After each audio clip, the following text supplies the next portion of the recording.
Very good morning to all of you. मैं Sumit Tiwari inspire academy के YouTube channel में आप सभी का हार्दिक स्वागत करता हूं। तो जैसा कि आप सभी जानते हैं कि अभी कोरोना का टाइम है और इसमें पढ़ाई कहीं ना कहीं डिस्टर्ब हो रही है। तो मैं 10th क्लास का एक छोटा सा topic linear equation of two variable को आप सभी के सामने रखता हूं। उसका अलग अलग मेथड, उसका सॉल्यूशन का नेचर, वो सभी चीज़ों को आपके सामने एक एक करके डिस्कस करता हूं। तो आज का हमारा टॉपिक है linear equation in two variable.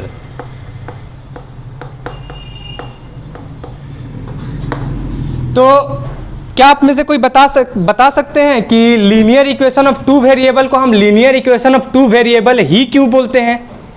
Quadratic equation of one variable या quadratic equation of three variable क्यों नहीं बोलते हैं? आइए हम जानते हैं। सबसे पहले हम बात करते हैं लीनियर इक्वेशन क्या होता है, क्योंकि linear equation in two variable में हम दो चीजों को जानेंगे। पहला linear equation and second one thing two variable.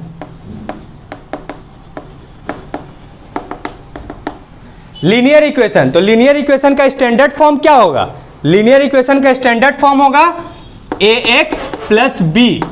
मतलब कि वे सारे इक्वेशन जहां पे हमारा x का पावर या फिर x का डिग्री क्या हो? 1 हो। मतलब कि पॉलिनोमियल ऑफ डिग्री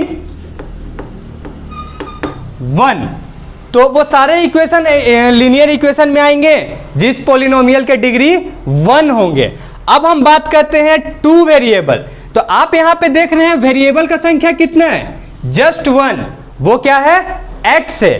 तो इसी तरह से टू वेरिएबल में वेरिएबल का संख्या कितना होगा?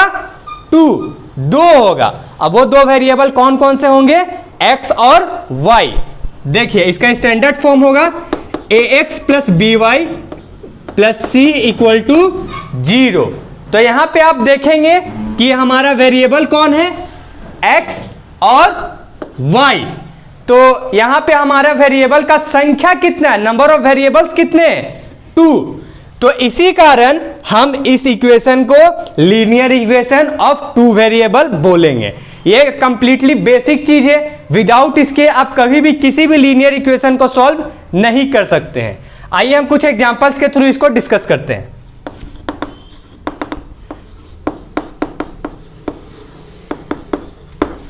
क्या ये equation linear variable of two variable है? हां या ना? तो यहां पे हम क्या देखेंगे? बिल्कुल हां। तो क्यों है? क्योंकि यहां पे नंबर ऑफ वेरिएबल्स कितने हैं?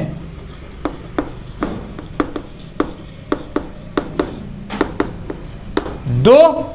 कौन कौन है?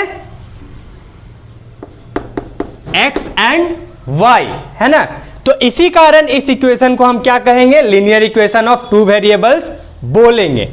तो अब हम डिस्कस करते हैं कि हमारा जो linear equation of two variable है उसका सॉल्यूशन हम किन किन मेथड से करेंगे।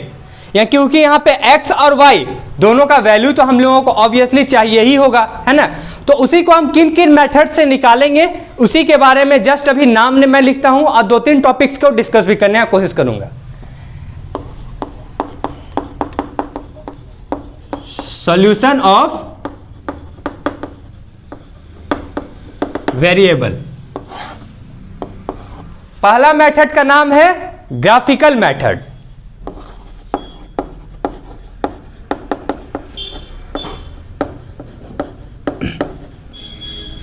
इन शॉर्ट यहां पे मैं बता दूं कि ग्राफिकल मेथड में हम कुछ खास नहीं देखेंगे, बस ग्राफ प्लॉट करेंगे दो इक्वेशंस का और उसका कुछ नेचर आएगा जिसके बेसिस पे हम बताएंगे कि उसका सॉल्यूशन निकलेगा नहीं निकलेगा, कितना निकलेगा, वो सब। तो जब मैं डिस्कस करूंगा तब इसके बारे में आता हूं। सेकेंड टॉपिक है या सेकेंड सॉल्यूशन है सब्स्टिट्यूशन मेथड।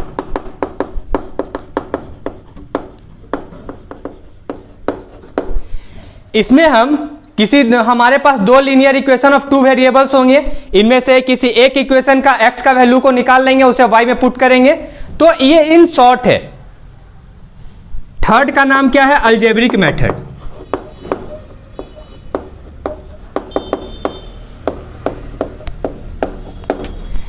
इसमें हम अलजेब्रिक मेथड से इसका सॉल्यूशन करने की कोशिश करेंगे। एंड लास्ट वन,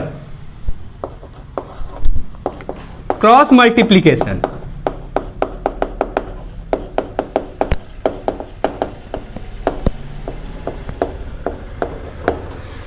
तो ये 4 मेथड है। अब आपको जो भी मेथड इजी लगे आप उसका यूज करके सॉल्यूशन करने का कोशिश कर सकते हैं। मैं कोशिश करता हूं एक एक मेथड को डिस्कस करने का। सबसे पहले मैं बात करता हूं ग्राफिकल मेथड का। थोड़ा सा पॉज कीजिए। हाँ, तो सबसे पहले हम बात करते हैं ग्राफिकल मेथड का। तो ग्राफिकल मेथड में हमारा नेचर ऑफ सॉल्यूशन क्या क्या होगा। तो नेचर ऑफ सॉल्यूशन यहां हमारा 3 होगा। पहला वन सॉल्यूशन, मतलब एक्स और वाई का केवल एक सॉल्यूशन आएगा। दूसरा नो सॉल्यूशन, जहां पे एक्स और वाई कहीं का कोई सॉल्यूशन नहीं आएगा। और तीसरा मेनी सॉल्यूशन, जहां पे एक्स और वाई का बहुत सारा सॉल्यूशन आएगा। तो हम सबसे पहले बात करते हैं वन सॉल्यूशन का। तो इसके लिए मैं एग्जांपल लेता हूं x minus 2y equal to 0, 3x plus 4y equal to 20। तो अगर आप यहां पे x और y का अलग अलग वैल्यू को निकालें तो लगभग आपका इक्वेशन ऐसा आएगा। मतलब कि x minus 2y equal to 0 के लिए अगर आप x इक्वल टू 0 रखते हैं तो यहां पे क्या होगा, 0 minus 2y equal to 0, that means y equal to 0, जो कि यहां पे दिख रहा होगा आप सभी को। इसके बाद इसी इक्वेशन में अगर आप x इक्वल टू 2 रखते हैं तो आपका y का वैल्यू कितना आएगा, तो 2 minus 2y equal to 0 minus 2y equal to minus 2, then y equal to 1। Next अगर हम इसी तरह से यहां पे भी बात करें जो कि हमारा 3x plus 4y equal to 20 का ये वैल्यू आएगा। तो इन दोनों के मदद से मैं ग्राफ बना करके आप सभी को दिखाता हूं, जिससे कि आप सभी को पता चलेगा कि वन सॉल्यूशन का नेचर क्या होता है। तो सबसे पहले मैं बात करूं इस इक्वेशन का, तो यहां पे x 0 है तो y भी कितना होगा, 0। तो इससे पहले कि मैं ग्राफिकल सॉल्यूशन में मैं आऊं, छोटा सा चीज बस आप सभी को बता देता हूं कि जो लाइन लेफ्ट टू राइट जाएगा उसे हम x एक्सिस बोलेंगे। 0 से राइट साइड वाला पॉजिटिव x एक्सिस एंड 0 से लेफ्ट साइड वाला नेगेटिव x एक्सिस। सेम चीज अप टू डाउन वाला में भी आता है। 0 से ऊपर वाले में पॉजिटिव y एक्सिस एंड 0 से नीचे वाले में negative y axis. And x axis को हम एब्सिसा बोलते हैं, y एक्सिस को ऑर्डिनेट बोलते हैं। ठीक है, चलिए इतना जानकारी होना बहुत जरूरी है। इसके बाद अगर x इक्वल टू 0 तो y इक्वल टू 0, कौन सा पॉइंट होगा, तो ये पॉइंट होगा। इस तरह से इसे मार्क करना ना भूलें, क्योंकि हम जनरली बस डॉट देकर छोड़ देते हैं। Next one, x equal to 2, y equal to 1, x equal to 2, y equal to 1। यहां से इस तरह से डॉट देके आगे बढ़ाएंगे, ये पॉइंट आया, इसे हम b नाम दे देते हैं। इन दोनों पॉइंट को जोड़ते हुए हम एक स्ट्रेट लाइन बनाने का कोशिश करते हैं।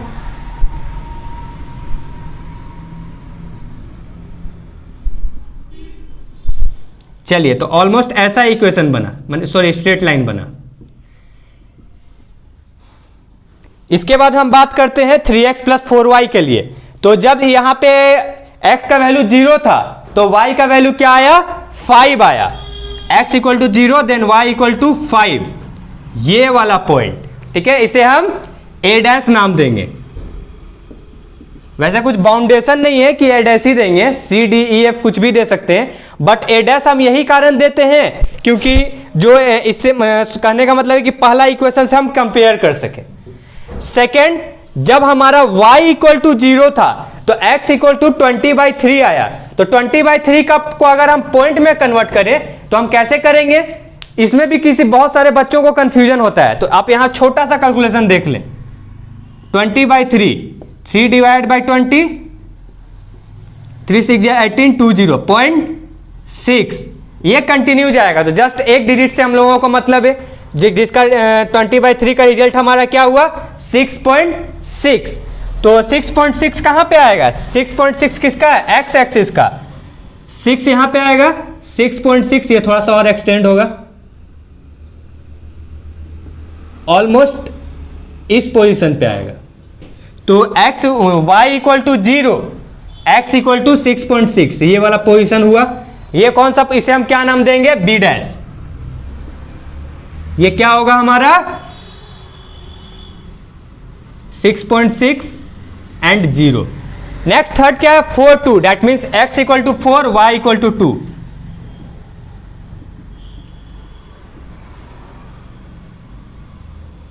इसे c डैश नाम दे सकते हैं। अब ये तीनों पॉइंट को मिला दें,